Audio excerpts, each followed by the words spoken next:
Spring. One of the most clear signs that spring has arrived is the annual crowning of rhubarb from the barely thawed dirt. As soon as the snow has melted, still weeks before our safe garden planting date, spring rhubarb begins to emerge, and we know the melancholy days of winter are almost over. Rhubarb is a perennial food plant that thrives across much of the United States. Perennial refers to the fact that it returns year after year with adequate care, as opposed to most garden vegetables, which must be replanted each spring and then die off in the fall. Rhubarb looks strange when it emerges from the ground after a long winter. A firm, dark red head appears first, and then, from an oddball shape of wrinkles, it pushes out its first leaf. Wait at least 1 year before picking any stalks from a rhubarb plant. It's important not to pull any stalks in that plant's first year of growth. After transplanting, it will weaken the young rhubarb plant. Allow each rhubarb plant to establish a strong root system that first year and leave the stalks intact. You can start harvesting during the plant's second season. But even after year 1, before harvesting, wait for more stalks to fill in the plant. Soon, more and more leaves push up from the ground, and the ruby stems thicken and lengthen, and the leaves turn green. Once there are several large stalks, it's time to begin harvesting for the season, bit by bit. A few years old, mature rhubarb plant can be plucked safely from spring through fall as it continues to thrive. A rhubarb plant can produce stalks for up to 20 years. You can expect to get about 2 to 3 pounds, or about 1 to 1 1/3 kilograms of stalks from a mature plant each season.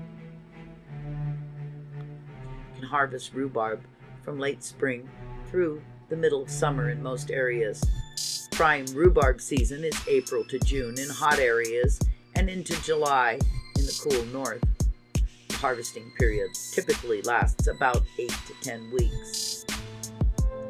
Check for stalks that are between 1/2 and 1 inch, or about 1.5 to 2.5 centimeters wide. A ripe stalk should be about the width of your finger. Stalks that are too thick will be chewy and tough. Leave thinner stalks on the plant to continue growing. Avoid judging a rhubarb plant's ripeness by its color. How red or vibrant the stalks are does not determine how ripe the plant is. Not all rhubarb is a deep red hue. Some varieties of rhubarb are paler shades of red, or even green when they're ready to be picked.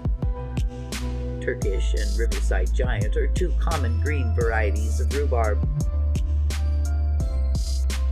You want to twist and pull the stalks as close as possible to the base of the plant. Rhubarb stalks should always be twisted cleanly from the crown, as twisting or pulling does invigorate the roots to produce more. Pull gently while twisting the stalk to ensure it comes away neatly. Try to avoid pulling away more of the root base than necessary. If the stalk is difficult to remove, you can use a garden shovel or shears to carefully cut it at the base. Make sure not to cut or damage the central bulb of the plant, which will stunt its growth. Collect only 1/3 of the stalks per plant each season. This will avoid overstressing the rhubarb plant, leaving it plenty of energy for winter. For example, if it's the plant's second season and there are 7 stalks, you can pick 2 stalks, leaving about 5 healthy stalks to continue growing. In the plant's 3rd season or later, you can remove 3 or 4 stalks per plant at each harvest, since there will be more stalks on the plant. Pull or cut the leaves from the stalk and discard them. The leaves contain oxalic acid, which is poisonous and should not be eaten. Do not feed the leaves to animals either. Remove the leaves right away using your fingers, a knife, or kitchen scissors to carefully cut them off the stalk, and then throw them away. Use them for garden mulch or add them to your compost. Leaving the leaves tapped causes the stalks to wilt faster. Tidy the plant by removing broken or flower stalks from the base.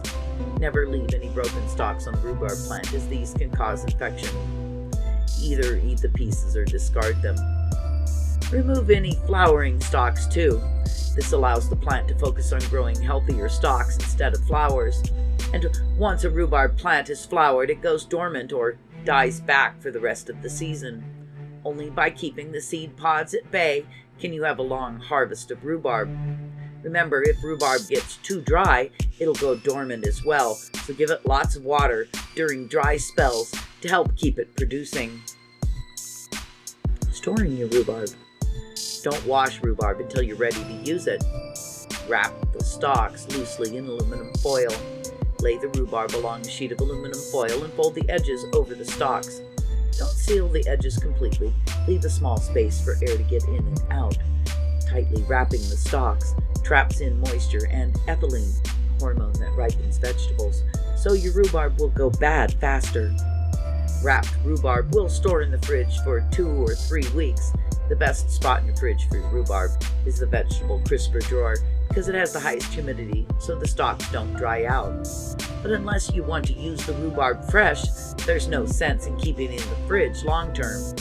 You can freeze rhubarb for up to 1 year, and it's simple to use after. To freeze rhubarb properly, first rinse it and then pat it dry with a paper towel. Then chop the rhubarb into small pieces and put them in an airtight container or resealable freezer bag. Place the container in the freezer to use within 1 year. If you're using a freezer bag, remove any excess air before sealing it shut. Mark your container or bag with the date and the contents using a permanent marker. Frozen rhubarb is either used frozen or thawed and drained in a colander, allowing the liquid to drain away and reserving the rhubarb chunks. Frozen rhubarb is great for smoothies, pies, or baking. If you have a favorite rhubarb recipe, share it with us in the comments below. And I feel like New York City. Get me to the farm.